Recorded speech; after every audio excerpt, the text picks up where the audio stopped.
আসসালামু আলাইকুম রহমতুল্লাহ। M K যেমন রচিত easy plus hand note and বিশ্বমানের বইয়ের পক্ষ থেকে আপনাদের স্বাগত। আজকের লাইভ ক্লাসে আলোচ্য বিষয় কর্পোরেট ট্যাক্স প্ল্যানিং তৃতীয় অধ্যায়ের চতুর্থ ফর্মেট সপ্তম ক্লাস। এই ফর্মেট অঙ্কগুলি খুবই গুরুত্বপূর্ণ, প্রত্যেকবার পরীক্ষায় এখান থেকে প্রশ্ন আসে। এই ফর্মেটে আমাদের সর্বোচ্চ 4টা প্রশ্ন অ্যান্সার করতে হবে। প্রথমে 1 নম্বর প্রশ্ন হলো find out the value of unlevered firm, find out the value of leveraged firm and find out the capital gain from leverage এবং find out the cost of financial distress। এই 4টা প্রশ্ন answer করতে হবে। সেক্ষেত্রে leverage এবং আনলিভারেড সম্পর্কে আমরা 3 নম্বর ফর্মেটে শিখেছি। 4 নম্বর ফর্মেটেও লিভারেজ আনলিভারেড ফার্ম নিয়ে আলোচনা হবে, তবে এখানে পার্সোনাল ট্যাক্স রেট দেওয়া থাকবে, কর্পোরেট ট্যাক্স এবং পার্সোনাল ট্যাক্স রেট দুটোই দেওয়া থাকবে। তো চলুন আমাদের বইয়ের প্রবলেম নম্বর 4 নম্বর ফর্মেটের প্রথম থেকে শুরু করি, আর সূত্রগুলো একটু এক নজরে দেখে যায়, যেহেতু প্রশ্নগুলি সূত্রের মাধ্যমে অ্যান্সার করতে হবে। 1 নম্বর প্রশ্ন find out the unlevered firm, সূত্র হলো ইবিআইটি উপরে 1 মাইনাস ট্যাক্স রেট, এটা corporate tax, into 1 minus personal tax. এ কথাটা আমরা অতিরিক্ত পেয়েছি, personal tax divide by cost of equity. 2 number প্রশ্ন হলো লিভারেড ফার্ম, লিভারেড ফার্মের সূত্র হলো value of unlevered plus gain from levered. Gain from levered আমরা জানি যে ডেপ্ট ইন্টু ট্যাক্স রেট, যেহেতু পার্সোনাল ট্যাক্স আছে তাই এটা আমাদের একটু বড় করে সূত্রটা একটু বড় হবে। থার্ড ব্র্যাকেট শুরু 1 মাইনাস ভিতরে 1 minus tax rate into 1 minus personal tax rate divide by 1 minus debt tax, interest tax. Debt tax না থাকলে প্রশ্নে 0 লিখতে হবে। এখন থার্ড ব্র্যাকের ভিতরে এই কাজটা আগে করতে হবে, সব ফার্স্ট ব্র্যাকের কাজ করে তারপর মাইনাস করে তারপর লাস্টে যে আমাদের ডেপ্টের সাথে গুণ করতে হবে। যদি পার্সোনাল ট্যাক্স না থাকতো তাহলে সরাসরি আমরা লিখতে পারতাম ডেপ্ট ইন্টু ট্যাক্স রেট। 3 নম্বর প্রশ্ন গেইন ফ্রম লিভারেড, তো গেইন ফ্রম লিভারেড ডেপ্ট ইন্টু ট্যাক্স রেট।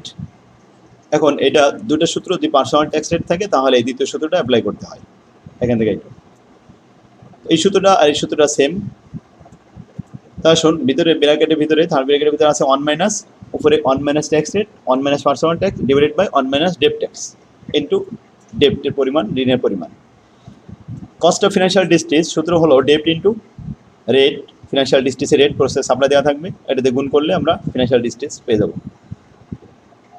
তাহলে 1 নম্বর প্রবলেম শুরু করি আমাদের বই থেকে। Problem number 1, following information are available for firm L and U. এলতে লিভারেড ফার্ম আর ইউতে unlevered firm. Details levered firm, unlevered firm ইত্যাদি দেওয়া হলো।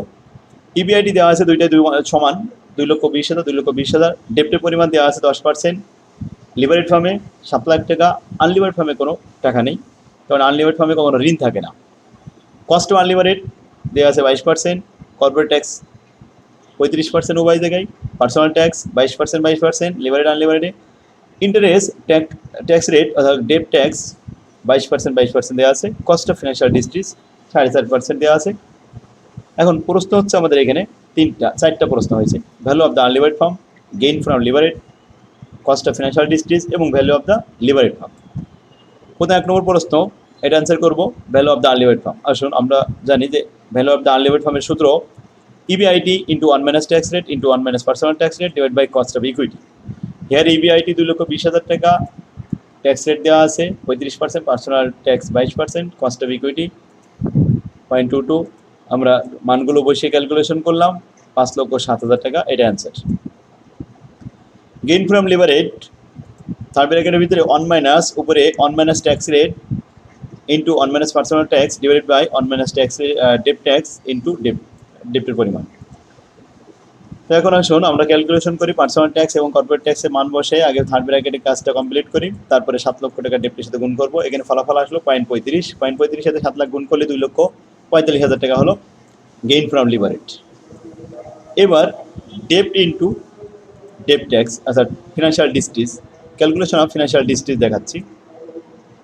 7 লক্ষর সাথে 4.5% গুণ করলে আসে 31,500 টাকা, এটা হলো financial distress. Value of the levered firm, unlevered firm plus gain from levered minus cost of financial distress. যদি কখনো প্রশ্নে ফিনান্সিয়াল ডিস্ট্রেস থাকে, কস্ট অফ ফিনান্সিয়াল ডিস্ট্রেস, তাহলে মাইনাস করতে হয়। এর আগে আমরা আনলিভারেড ফার্মের ভ্যালু নির্ণয় করেছি, unlevered firm value plus gain from levered, তাহলে লিভারেড ফার্মের ভ্যালু হয়। সেখান থেকে এবার নতুন এখানে আমাদের অতিরিক্ত cost of financial distress minus করতে হবে। তো আনলিভারেড ফার্মের ভ্যালু ছিল 5,07,000 আর গেইন ফ্রম লিভারেড ছিল 2,45,000 মাইনাস 31,500 আছে ফিনান্সিয়াল ডিস্ট্রিজ, কস্ট অফ ফিনান্সিয়াল ডিস্ট্রিজ বাদ দিতে হবে। তো দুইটা যোগ করলাম, এটা বিয়োগ করলাম, তাতে আসলে 7,20,500 টাকা।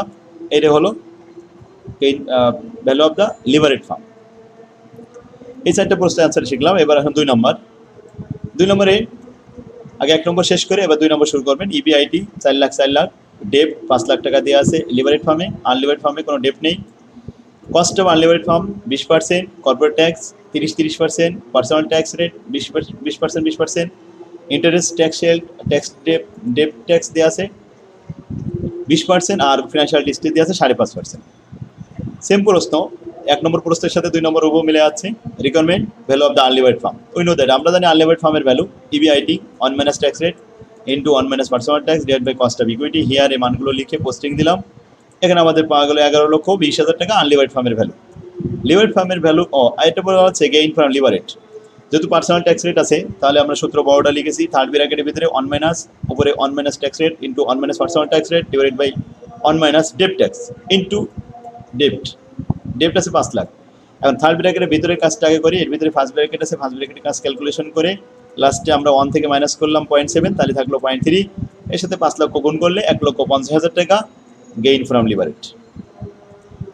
ফিনান্সিয়াল ডিস্ট্রিজের সূত্র হলো ডেপ্ট ইন্টু কস্ট অফ ফিনান্সিয়াল ডিস্ট্রিজ, 5 লক্ষের সাথে 5.5% গুণ করলে 27,500 টাকা। Value of the levered farm সূত্র হলো আনলিভারেড ফার্মের ভ্যালু প্লাস গেইন ফ্রম লিভারেড। আনলিভারেড ফার্মের ভ্যালু 11,20,000, গেইন ফ্রম লিভারেড 1.5 লক্ষ টাকা, আর ফিনান্সিয়াল ডিস্ট্রিজ মাইনাস করতে হবে 27,500 টাকা, যোগ বিয়োগ করে 12,07,500 টাকা, এটাই অ্যান্সার। 3 নম্বরে আসুন, firm L and firm U, এলতে লিভারেড ফার্ম, ইউতে unlevered firm, have same expected earning before interest and tax EBIT 1 lakh টাকা। Firm U has employ 100% equity of টাকা 2 লক্ষ। তাহলে ইউ হচ্ছে আনলিভারেড ফার্ম, সম্পূর্ণটা ইকুইটি 2 লক্ষ টাকা তাদের ইকুইটি পরিমাণ। While the farm L has employee 1.5 লক্ষ টাকা ইকুইটি আর 50,000 টাকা ডেপ্ট। তাহলে এখানে আনলিভারেড ফার্মের ডেপ্ট আছে 50,000 টাকা।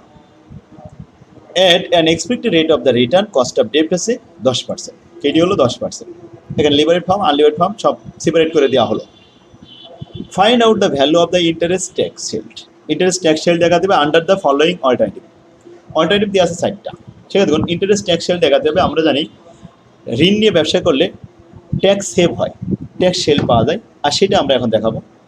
প্রথম 1 নম্বর অল্টারনেটিভে no corporate tax and personal tax, personal ট্যাক্সও নেই, কর্পোরেট ট্যাক্সও নেই, অথচ আমাদের লিভারেড আনলিভারেড ফার্মে ট্যাক্স শিল্ড দেখাতে হবে।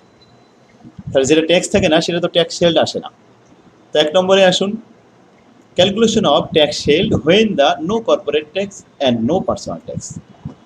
এখন আমরা ছক তৈরি করলাম, particulars, unlevered firm, levered firm. প্রথম ইবিআইডি দুইটাই সমান 1 লাখ 1 লাখ, ইন্টারেস্ট 50,000-এর উপরে 10%, 5,000 টাকা ইন্টারেস্ট আছে লিভারেড ফার্মে।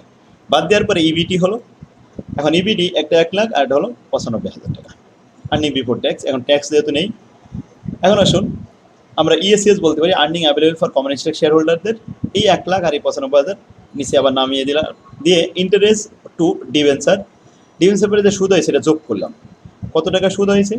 5,000 টাকা। এই সুদটা আমরা উপরে দেখেছি, সেটা আমরা এখন যোগ করে নিলাম, নিয়ে এখানে আমরা total earning for all investor. তাহলে আমরা এখানে দেখলাম আনলিভারেটেড ভ্যালু ফার্ম হচ্ছে ইবিআইটি, টোটাল আর্নিং 1 লাখ, আর লিভারেড ফার্মেরও 1 লাখ, দুইটারই আয় তো সমান হয়েছে, তাহলে কিন্তু কোনো ট্যাক্সের পরিবর্তন ঘটে নাই। সুতরাং ইন্টারেস্ট ট্যাক্স সেল 0, কারণ দুইজনের ভিতরে কোনো পার্থক্য নেই। যেখানে ট্যাক্স থাকবে না ঠিক সেখানে আপনাদের ট্যাক্স সেলড হবে না। তো যেহেতু এই অঙ্কে কোনো ট্যাক্স ছিল না তাই ট্যাক্স সেলড হয়নি। 2 নম্বর অল্টারনেটিভ দেখলে আরও ক্লিয়ার হবে, 50% কর্পোরেট ট্যাক্স আর 0% পার্সোনাল ট্যাক্স। এই যে কর্পোরেট ট্যাক্স আছে এখানে ট্যাক্স সেলড পাওয়া যাবে। 2 নম্বরে আসুন, একইভাবে আমরা তৈরি করলাম ট্যাক্স সেলড, এখানে 50% কর্পোরেট ট্যাক্স, 0% পার্সোনাল ট্যাক্স। ছক তৈরি করলাম 3টে কলাম বিশিষ্ট, পার্টিকুলার্স, আনলিভারেড ফার্ম, লিভারেড ফার্মের এখানে ছক তৈরি করলাম। এবার আসুন ইবিআইটি 1 লাখ টাকা, দুইজনেরই 1 লাখ টাকা, ইন্টারেস্ট 50,000 করে 10%, 5,000 টাকা। বাদ দেওয়ার পরে ইবিটি থাকে, আর ইবিটির পরে এবার ট্যাক্স ধার্য করতে হবে। ট্যাক্স আসলো 50%, 1 লাখের 50% 50,000 টাকা, আর 95,000-এর 50% 47,500 টাকা। ট্যাক্স বাদ দেওয়ার পরে যেটা হয় এটাকে আর্নিং আফটার ট্যাক্স বলা হয়। এখন আর্নিং আফটার ট্যাক্স 50,000 আর 47,500 ট্যাক্স দেওয়ার পরবর্তী আয়। এরপর আসুন EACS earning available for common stock share. Common stock শেয়ারদের অর্জন হলো এখানে 50,000 আর এটা 47,500। ইন্টারেস্ট টু বি ডেবিটার্স, এখানে লোনের উপরে ইন্টারেস্ট কত হয়েছিল 5,000 টাকা। 5,000 টাকা আমরা লিখে দিলাম, দিয়ে যোগ করলাম 50,000 আর 52,500 টাকা। এখন আসুন এখানে দুইজনের ভিতরে পার্থক্য দেখাই। 52,500 মাইনাস 50,000, তাই ডিফারেন্স কত 2,500। কোথায়? লিবারেট ফার্মে। লিবারেট ফার্মে যেহেতু এখানে ঋণ ছিল, তাই ওখান থেকে আমাদের ট্যাক্স শেড হয়েছে ইন্টারেস্টের পরিমাণ, সেই হিসেবে আমাদের 52,000 টাকা 52,500, তার মানে এখানে আসলো 2,500 টাকা অতিরিক্ত। ঠিক আছে, আবার বলি আনলিবারেট ফার্মের টোটাল আর্নিং হয়েছে 50,000 আর লিবারেট ফার্মে টোটাল আর্নিং 52,500, তাহলে ডিফারেন্স কত 2,500। এই 2,000 টাকা 2,500 হলো ট্যাক্স শেল্ড, মানে ট্যাক্স সেভ হয়েছে, ট্যাক্স দেওয়া লাগেনি, ট্যাক্স কম দেওয়া লেগেছে, তাতে আমাদের ইনকাম বেশি হয়েছে 2,500 টাকা লিবারেট ফার্মের ক্ষেত্রে। আনলিবারেট ফার্মের ক্ষেত্রে 2,500 টাকা কম হয়েছে। ক্লিয়ার? এই টোটাল আর্নিংটাই আমাদের দেখতে হবে খেয়াল করে, যে লিবারেট ফার্মের বড় নাকি আনলিবারেট ফার্মের বড়। আর সবসময় লিবারেট ফার্মেই বড় হবে, যতটুকু বড় হবে ততটুকুই হচ্ছে আমাদের tax shield. 3 number calculation of tax shield when 50% corporate tax আর 40% পার্সোনাল ট্যাক্স। তাহলে 3 নম্বর প্রশ্নটা পার্সোনাল ট্যাক্সও আছে, কর্পোরেট ট্যাক্সও আছে। তো আমরা দেখে আসি, ইবিআইটি দুইটাই সমান। ইন্টারেস্ট 50,000-এর উপরে 10% 5,000 টাকা, বাদ দিলে ইবিআইটি ট্যাক্স বাদ দিলাম 50% করে 47,500 ইএটি। এখন ইএসিএস বা ইএটি আমাদের 50,500 আর 47,500, 50,000 আর 47,500 দুটো লিখলাম। এখন পার্সোনাল ট্যাক্স অন ডিভিডেন্ড, এখন ডিভিডেন্ডের উপরে আমাদের পার্সোনাল ট্যাক্স দিতে হবে, অর্থাৎ এখানে আর্নিং 50,000 পরে 40% 20,000 টাকা, আর 47,500-এর উপরে 50% 40% করলে 19,000 টাকা, বাদ দেওয়ার পরে যেটা থাকে 30,000 আর 28,500। আর ইন্টারেস্ট যেটা দিয়েছিলাম ওইটা আমাদের যোগ করে নিতে হবে 5,000 টাকা। যোগ করার পরে এখন আমাদের টোটাল আর্নিং হলো 30,000 এবং 33,500। ডিফারেন্স কত 3,500। এই 3,500 কোথা থেকে আসলো? এইটাই সেই আমাদের ইন্টারেস্ট ট্যাক্স শেল্ড। তাহলে লোন নেওয়ার কারণে আমাদের ট্যাক্স সেভ হয়েছে 3,500, এটাই ইনকাম লিবারেট ফার্মে। লাস্ট একটা আইটেম বলা হচ্ছে যে ট্যাক্স শেল্ড, এখানে when corporate tax 50%, 40% personal tax on the dividend income and 30% personal tax on the interest income. Interest ইনকামের উপরে আবার 30% পার্সোনাল ট্যাক্স আছে। তাহলে আসুন ইবিআইটি দুজনের সমান। ইন্টারেস্ট আমরা দেখলাম 5,000 টাকা, বাদ দেওয়ার পরে ইবিটি থাকলো, ট্যাক্স রেট বাদ দেওয়ার পরে ইএটি হয়ে গেল। এখন আমরা লিখবো ইএসিএস যা হয়েছে ইএটিতে ওইটাই লিখলাম। লেখার পরে পার্সোনাল ট্যাক্স বাদ দিতে হবে দুইজনের থেকে, বাদ দেওয়ার পরে যেটা থাকলো। এবার এর সাথে interest debt tax, interest on ডেপ্ট হোল্ডার্স, এখানে কত টাকা ইন্টারেস্ট ছিল ডেপ্ট হোল্ডার্স যারা ঋণ নেয় তাদের ট্যাক্স ইন্টারেস্ট হচ্ছে 5,000, এই 5,000 যোগ করে নিতে হবে। আর 5,000-এর উপরে আবার পার্সোনাল ট্যাক্স বাদ দিতে হবে। পার্সোনাল ট্যাক্স ছিল ইন্টারেস্টের উপরে 30%, পরে বলা ছিল, বাদ দেওয়ার পরে থাকে কত 3,500। মানে 28,500 আর 3,500 যোগ করলে 32,000, আর এদিকে থাকে টোটাল আর্নিং কত 30,000। তো 30 আর 32,500-এর মধ্যে 32,000 আর 30,000 এর মধ্যে পার্থক্য কত 2,000 টাকা। তাহলে ইন্টারেস্ট ট্যাক্স সেল হলো 2,000 টাকা। সেক্ষেত্রে পার্সোনাল ট্যাক্স আবার ইন্টারেস্টের উপরে ধার্য হয়। তো এই বিষয়ে আমরা ট্যাক্স সেল নির্ণয় করলাম। এটাই ছিল আমাদের 3 নম্বর অঙ্কের সমাধান, 4টা রিকোয়ারমেন্ট। তো সবগুলো আশা করি বুঝতে পারছেন। এখন 3 নম্বর শেষ, 4 নম্বরে চলে যায়।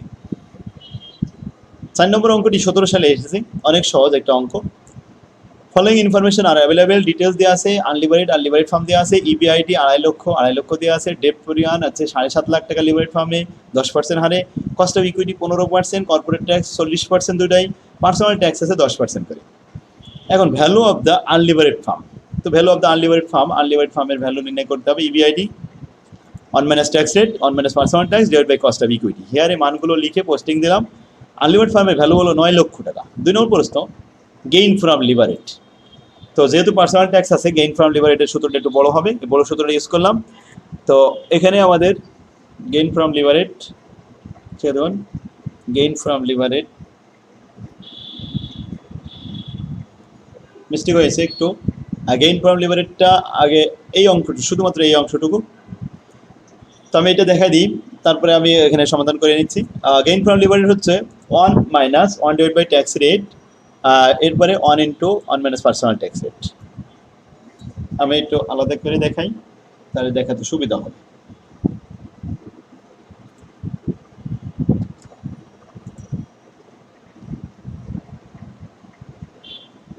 দেখুন এখানে আমাদের গেইন ফ্রম লিভারেট তৈরি করতেছি।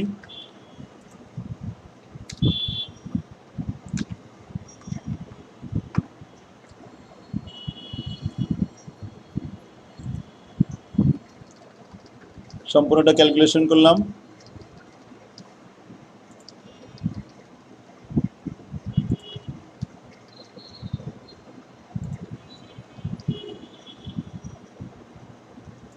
$3,45,000 টাকা আসছে গেইন ফ্রম লিভারেট।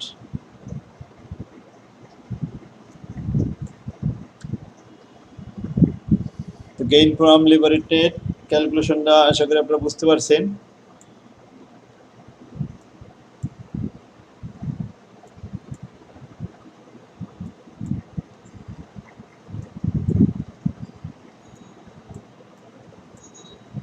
এই যে উপরে এখানে আমরা প্রথমে 1 মাইনাস উপরে অংশে 1 minus tax rate into 1 minus personal tax divide by 1 minus ডেপ্ট tax into ডেপ্ট। ডেপ্টের পরিমাণ 7.5 লাখ টাকা, এটা থাকলো। আগে আমরা ফার্স্ট ব্রেকের কাজ উপরে এগুলো ক্যালকুলেশন করি। ট্যাক্স রেট 40%, তো 1 থেকে 40% বাদ দিলে 0.6। পার্সোনাল ট্যাক্স রেট ছিল 10%, তাহলে 1 থেকে 0.10 চলে গেলে 0.9। 0.9 আর 0.6 গুণ করলাম, তাতে আসলো 0.54। আর 1 দ্বারা নিচে 1 দ্বারা ভাগ করলাম, 0.54 থেকে গেল। 1 থেকে 0.54 বাদ দিলে 0.646, তার সাথে 7.5 লাখ গুণ করলে 3,45,000 টাকা। এটা হলো গেইন ফ্রম লিভারেট। ঠিক আছে, এবার আসুন লিভারেট ফার্ম। লিভারেট ফার্ম হলো আনলিভারেট ফার্মের ভ্যালুর সাথে গেইন ফ্রম লিভারেট গুণ করতে হবে, এই যোগ করতে হবে। তাহলে আনলিভারেট ফার্ম ভ্যালু হচ্ছে আমরা পেয়েছি 1 নম্বর রিকোয়ারমেন্টে 9 লাখ টাকা, আর গেইন ফ্রম লিভারেট আমরা অলরেডি এখানে ক্যালকুলেশন করে পেয়ে গেলাম। তো ক্যালকুলেশন করে কত পেয়েছি? 3,45,000। 3,45,000 9 লক্ষ 12,45,000 টাকা। এটা হচ্ছে আমাদের value of the লিভারেট farm. 3 number প্রশ্ন calculation of the gain from লিভারেট। এখানে আমাদের এসে প্রশ্ন 3 নম্বরে দেখানো হয়েছে। তো যেহেতু আনলিভারেট ফার্মের ভ্যালু লেখা রয়েছে 12,45,000, সেখান থেকে ভ্যালু অফ দ্য লিভারেট ফার্ম বাদ দিলাম, আনলিভারেট বাদ দিলাম। লিভারেট ফার্ম থেকে আনলিভারেট বাদ দিলে গেইন ফ্রম লিভারেট পাওয়া যায়, এভাবেও নির্ণয় করা যায়। এরপর আসুন calculation of the cost of equity. কেইর মান আমরা এর আগেই সূত্র শিখেছি যে কেই সমান সমান KO plus KO minus KD into 1 minus personal tax B by S. কেওর মান দেওয়া আছে 15%, 15 থেকে 10। কেডি তো নেই, কেডি হচ্ছে কস্ট অফ ডেট, যেহেতু আনলিভারেট ফার্মে কস্ট অফ ডেট থাকে না, তো 0, 15% থাকলো। আর এখানে বি বাই এস। এখন আসুন বন্ড ভ্যালু হচ্ছে আমাদের আনলিভারেট ফার্মে বন্ড ভ্যালু হয় না, বন্ড ভ্যালু হচ্ছে 0। আর এখানে শেয়ার ক্যাপিটাল 9 লক্ষ টাকা, সরাসরি 9 লক্ষই দেখাতে হবে। ঠিক আছে, এখানে মিস্টেক হয়েছে, 9 লক্ষ টাকা। তো 9 লক্ষ দিয়ে 0কে ভাগ করার পরে 0 হয়ে যায়। এই অংশ 0 থাকে, তাহলে পুরো গুণ করলে সব অংশটাই 0 হয়ে যাবে, অর্থাৎ 15% কস্ট অফ ইকুইটি থেকে যাবে আনলিভারেট ফার্মের ক্ষেত্রে। এবার লিভারেট ফার্মের ক্ষেত্রে ওই একই সূত্র, কেও সমান সমান কেই সমান সমান KO plus KO minus KD. KD আছে 10%, আর মাইনাস ট্যাক্স রেট আছে 40%। বি বন্ড আছে কত? 7.5 লাখ। 7.5 লাখ বাদ দিলে ডেট ইকুইটি আছে, ইকুইটি শেয়ার ক্যাপিটাল 4,95,000। আর ট্যাক্স রেট চলে দেওয়া আছে, পার্সোনাল ট্যাক্স ডেট ট্যাক্স সব দেওয়া আছে।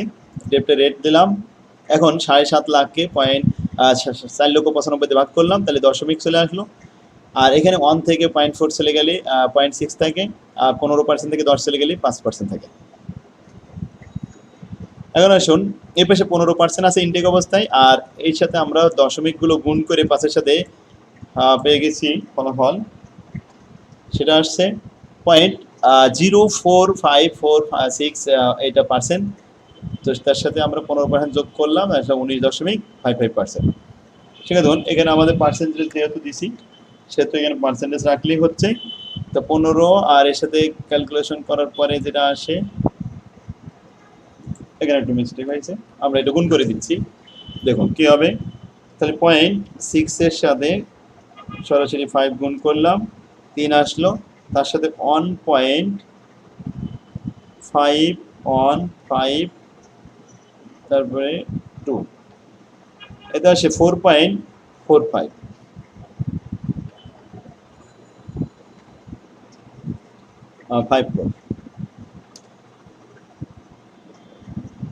5 দেওয়া যাচ্ছে। 4.55 তাহলে আসলো 15 আর 4 19 19.55 অ্যান্সার। আর 100 দিয়ে গুণ করা লাগবে না, এটাই অ্যান্সার। আগে আমরা দশমিক দিয়েছিলাম, দশমিক উঠাই দিলাম, দিয়ে পার্সেন্টেজ দেওয়া হলো 19.55%। তো আজকের ক্লাস আমরা এখানে 4টা অঙ্ক বোর্ড প্রস্থ 2017 সালে অ্যান্সারটাও কমপ্লিট করে ফেললাম ইনশাল্লাহ। ঠিক আছে, দেখুন এই ছিল আমাদের অঙ্ক। আজকের ক্লাস সে পর্যন্ত শেষ। আজকে আপনারা 4 নম্বর ফরম্যাটের অঙ্কগুলো সব সমাধান করেন। আগামী ক্লাসে আমরা 5 নম্বর ফরম্যাটে যাবো ইনশাল্লাহ। আল্লাহ হাফেজ, আসসালামু আলাইকুম রহমতুল্লাহ।